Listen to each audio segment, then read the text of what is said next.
E no Jornal da Bandeirantes, gente, deste sábado, nós estamos recebendo para conversar conosco a ministra do Tribunal Superior do Trabalho, Maria Cristina Peduzzi, que tem uma larga experiência nas questões de relação do trabalho e está conosco hoje aqui na Rádio Bandeirantes para falar um pouco sobre as expectativas dessa área para esse ano de 2026. Ministra, feliz ano novo para a senhora, seja muito bem-vinda aqui à nossa programação na Rádio Bandeirantes. Um bom dia. Bom dia, Pedro. Eu que agradeço pelo convite para estar aqui participando deste importante programa e retribuo os bons votos de 2026. Nós temos muitos temas para passar aqui ao longo desta manhã. Vamos falar sobre pejotização, sobre terceirização, sobre temas que estão aí prontos, né, para serem julgados, para, de alguma forma, modificar a vida das pessoas nessas relações que temos de trabalho e o impacto também em outras relações a partir de decisões que são tomadas pela Justiça. Mas eu queria que a senhora elencasse qual é o tema mais importante de 2026 na área trabalhista, na tua avaliação. O que é mais urgente? O que nós estamos precisando pacificar conforme interpretações múltiplas que temos de temas que estão, de alguma forma, causando aí divergências nas decisões pelos tribunais de todo o Brasil? Olha, Pedro, o tema mais relevante que tem desdobramentos diz com a terceirização de serviços. E é o tema 725 da tabela, né, de repercussão geral do Supremo Tribunal Federal, que já em 2024, por decisão definitiva, com eficácia, né, vinculante, estabeleceu a licitude da terceirização de toda e qualquer forma de divisão do trabalho, né, entre pessoas jurídicas distintas. Então, todos sabemos que o Supremo Tribunal Federal afirmou que, independente de ser atividade meio, de ser atividade fim, a terceirização, que significa, né, admitir a descentralização produtiva, ela é lícita. Ora, em função desta repercussão geral, deste efeito vinculante que existem, né, no sistema da repercussão geral, todos os tribunais aplicam esse entendimento.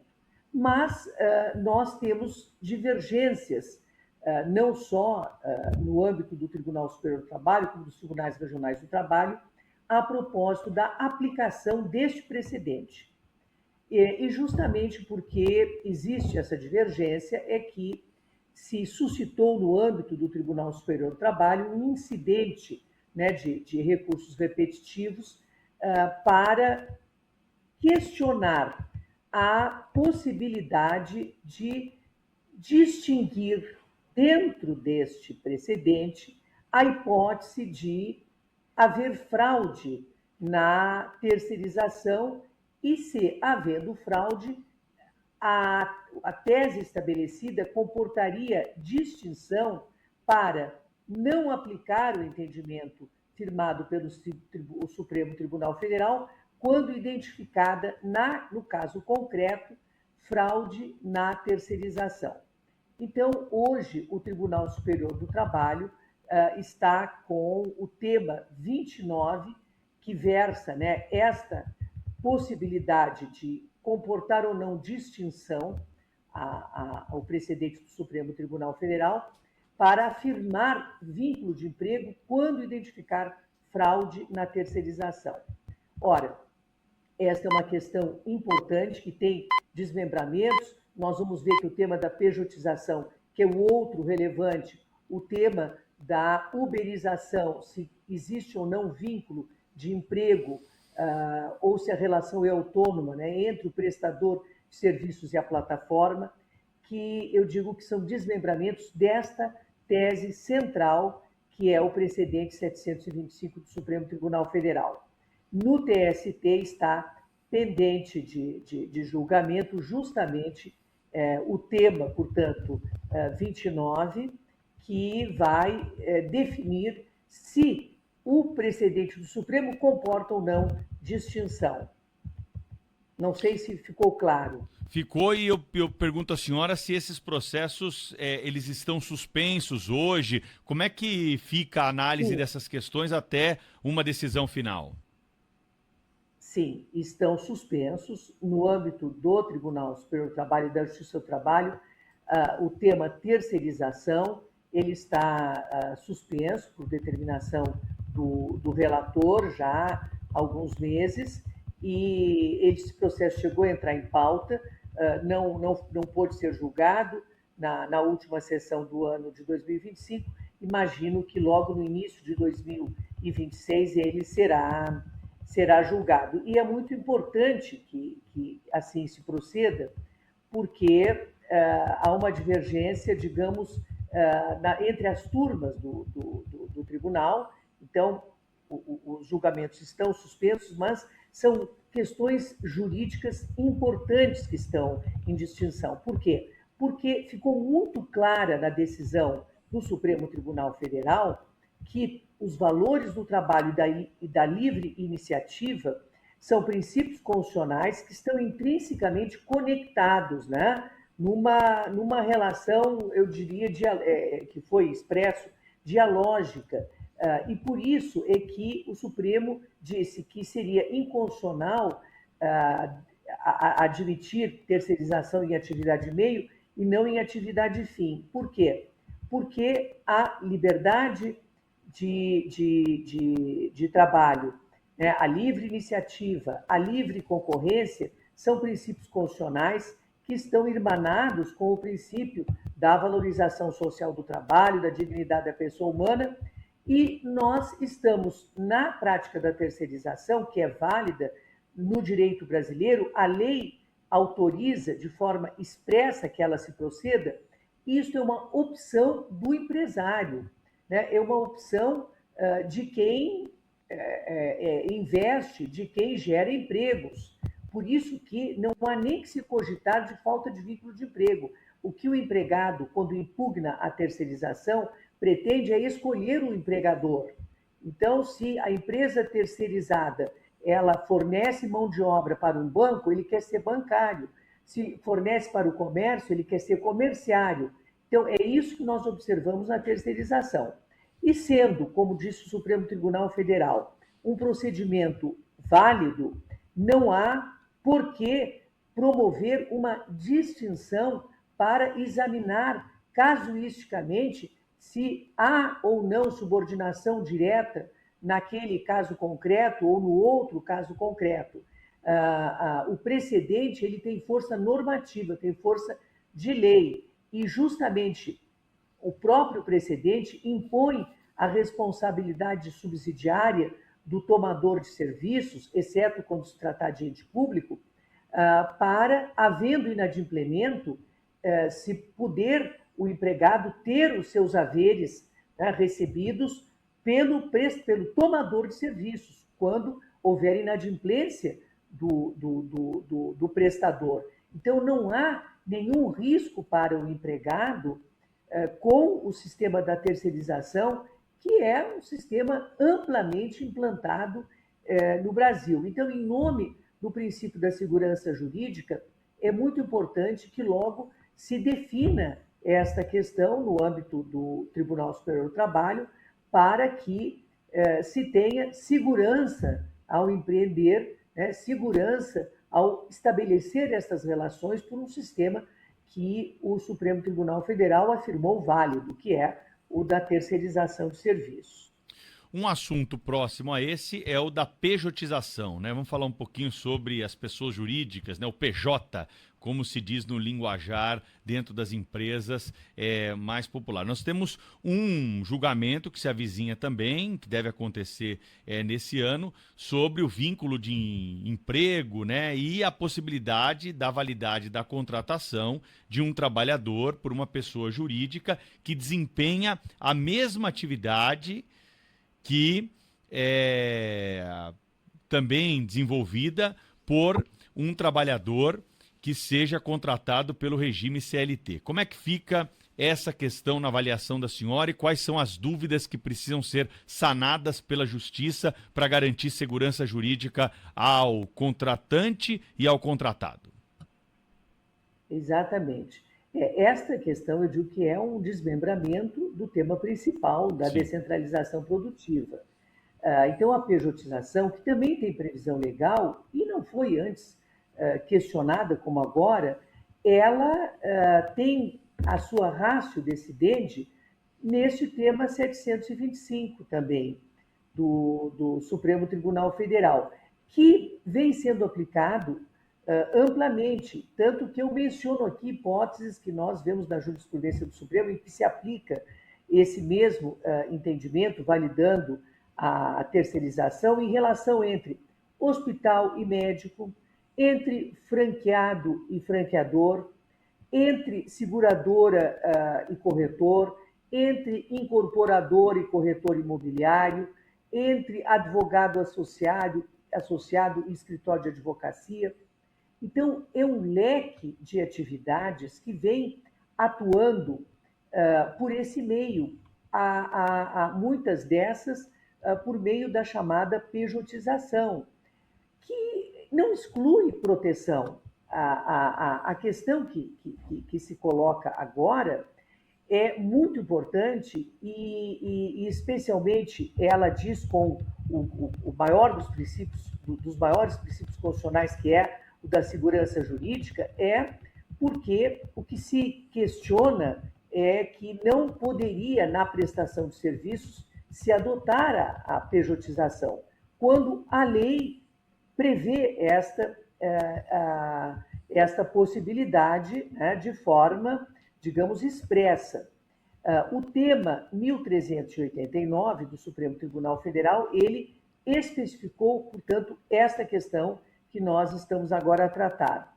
Pejotização, então se discute e se discutirá no julgamento, né, e se afirmará no julgamento, se dará uma resposta sobre a licitude da contratação desses profissionais como pessoas jurídicas ou autônomos, quem deve, né, provar a existência de fraude, de quem é o ônus da prova de provar que aquela pejotização é fraudulenta, e se a Justiça do Trabalho é competente, né, para julgar essa matéria que, envolvendo autônomos, teria natureza civil ou comercial.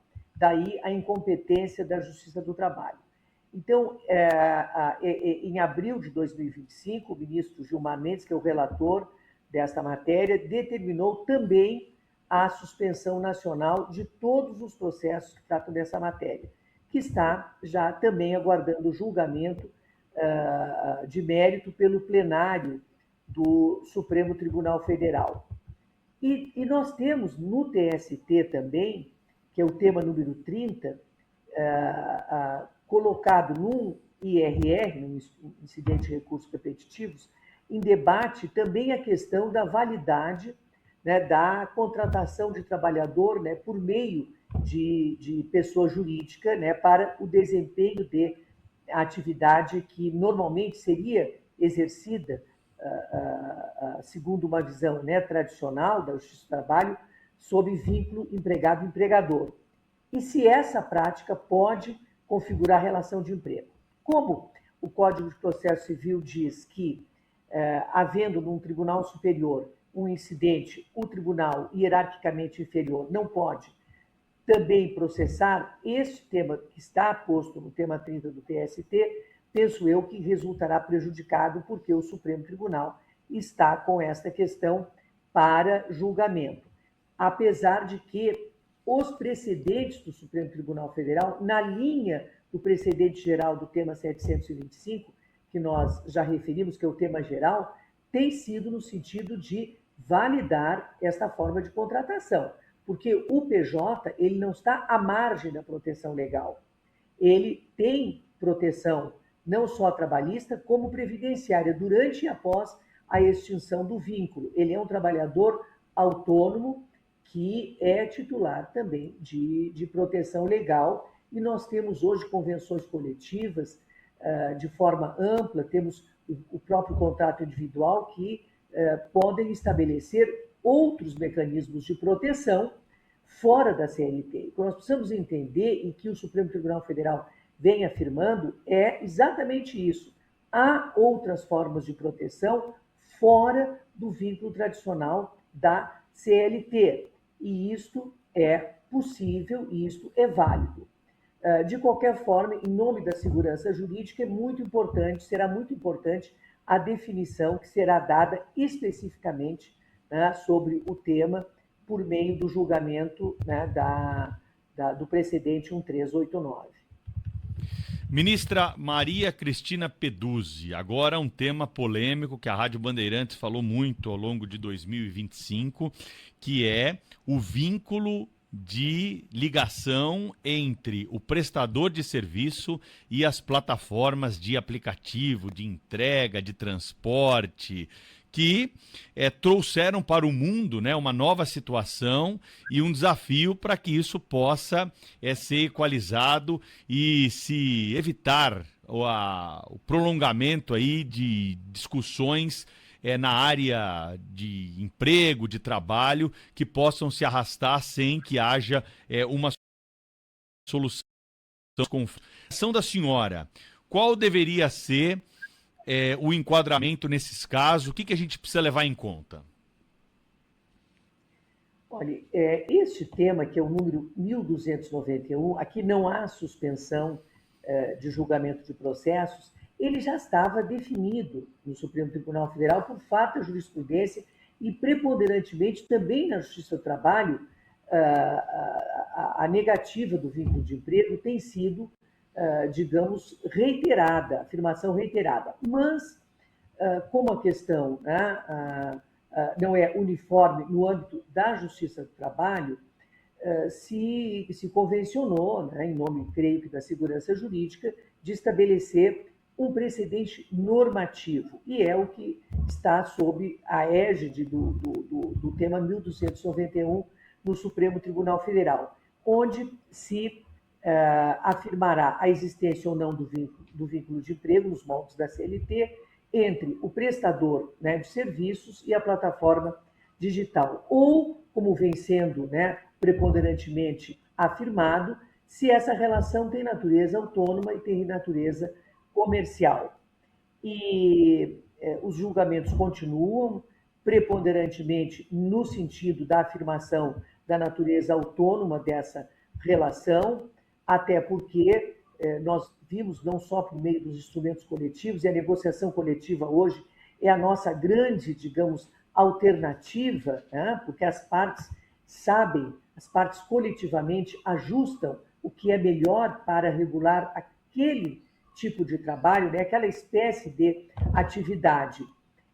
E nestas convenções são garantidos direitos que são equivalentes, digamos, a outros da CLT, e que, de uma forma, né, ampla, não só sob o aspecto trabalhista, mas previdenciário, protegem, não é, o trabalhador, não só em situação de doença, mas evitando, não é, jornadas exaustivas, estabelecendo limites de horários, como o próprio projeto de lei que tramita e que está em discussão afirma, né? Não há vínculo de emprego, mas há outras garantias correspondentes. E a natureza da prestação de trabalho não é de emprego. Eu posso falar isso, porque tenho centenas de acórdãos que eu julgo como relatora ou como, né, vogal, participando de outros julgamentos no tribunal. Nós reiteradamente temos afirmado, no âmbito da nossa turma por unanimidade, que a natureza do vínculo é autônoma, não é uma natureza, é uma natureza autônoma, comercial, não tem natureza de vínculo de emprego regido pela CLT. Então, esta realmente é a minha posição, que está conforme o que o Supremo Tribunal Federal reiteradamente também vem sustentando. Ministra, temos também a repercussão da reforma trabalhista ainda em julgamentos pelas cortes superiores de direito do trabalho, o Supremo Tribunal Federal, o Tribunal Superior do Trabalho, a validade da negociação coletiva sobre o legislado. Nós lembramos sempre que um dos benefícios, né, da reforma trabalhista foi justamente o acordado sobre o legislado, era essa, né, pelo menos uma das premissas, e que, ao acompanhar as notícias de julgamentos que vem acontecendo de lá para cá, nós estamos observando uma mudança de posição de magistrados em relação àquilo que foi aprovado pela nova legislação. Como é que está esse assunto hoje? O Supremo Tribunal Federal deve retornar a esse assunto, e a senhora tem também a mesma percepção de que esse tema está mudando pela jurisprudência a partir do que nós tivemos na mudança da lei há alguns anos? Olha, eu diria que este tema é absolutamente tranquilo, seguro. A Constituição dispôs sobre a prevalência, né, do negociado sobre o legislado. A reforma trabalhista foi clara. O Supremo Tribunal Federal, ao julgar o tema 1046, fixou, né, um parâmetro definidor acerca da constitucionalidade dos acordos, das convenções coletivas que pactuam, né, limitações ou afastam direitos trabalhistas, né, independentemente de contraprestação, de explicitação especificada de vantagens recompensatórias, desde que respeitados direitos absolutamente indisponíveis. Sobre isso, foi clara a CLT na reforma. Ela diz o que, no artigo 603, letra A, letra B, o que é indisponível. São direitos mínimos, constitucionais, sem dúvida, e ali estão elencados aqueles que não podem ser objeto de negociação, e no outro, na outra letra, A e B, aqueles que podem ser. Então, segurança jurídica maior, impossível. Mas mesmo assim, mesmo sendo clara a lei, sendo claro o precedente do Supremo Tribunal Federal, a propósito, não é, da prevalência da vontade coletiva das partes sobre o legislado, ainda assim há controvérsias. E não posso assim lhe dizer que seria uma controvérsia, porque, no meu modo de ver, não deveria haver controvérsia. Mas o certo é que o que nós observamos é uma sucessiva anulação, não só por meio das ações anulatórias propostas pelo Ministério Público do Trabalho, de cláusulas de convenções coletivas, como também nos processos, incidentalmente, em processos individuais.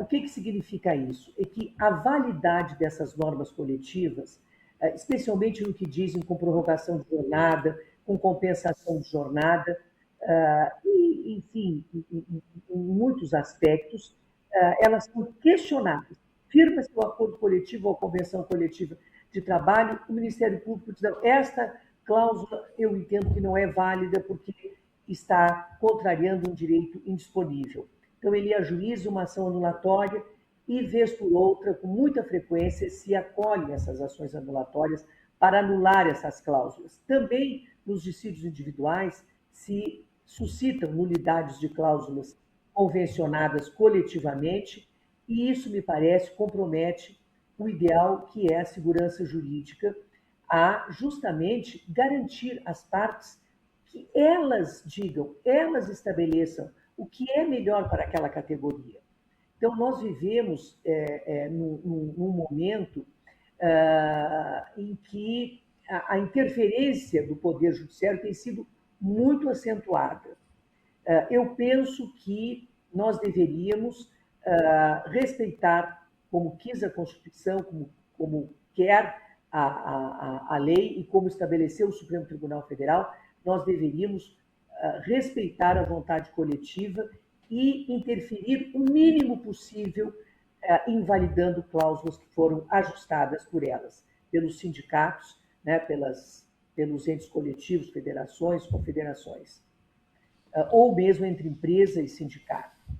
penso que deveríamos minimizar, mas não é o que se observa que vem acontecendo.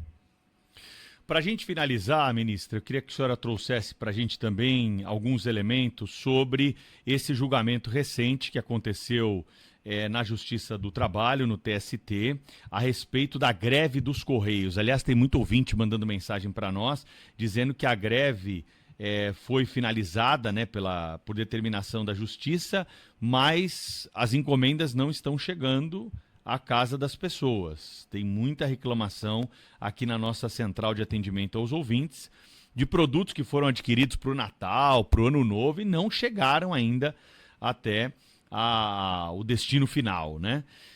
Como que foi esse julgamento? Quais são os principais aspectos aí que têm de ser levados em conta no momento em que a empresa está passando por um buraco sem fundo, né? Pedindo dinheiro, pedindo socorro, são valores bilionários e um passivo trabalhista imenso. O que aconteceu nesse caso? Olha, o que aconteceu, eu integro a sessão de dissídios coletivos e, portanto, participei do julgamento. E foi, como todos sabem, um dissídio coletivo de greve, ajuizado pela ECT, né, contra federações representativas, né, e sindicatos dos empregados, com o pedido de declaração de abusividade da greve, autorização de descontos e fixação de cláusulas normativas para o período 2025-2026.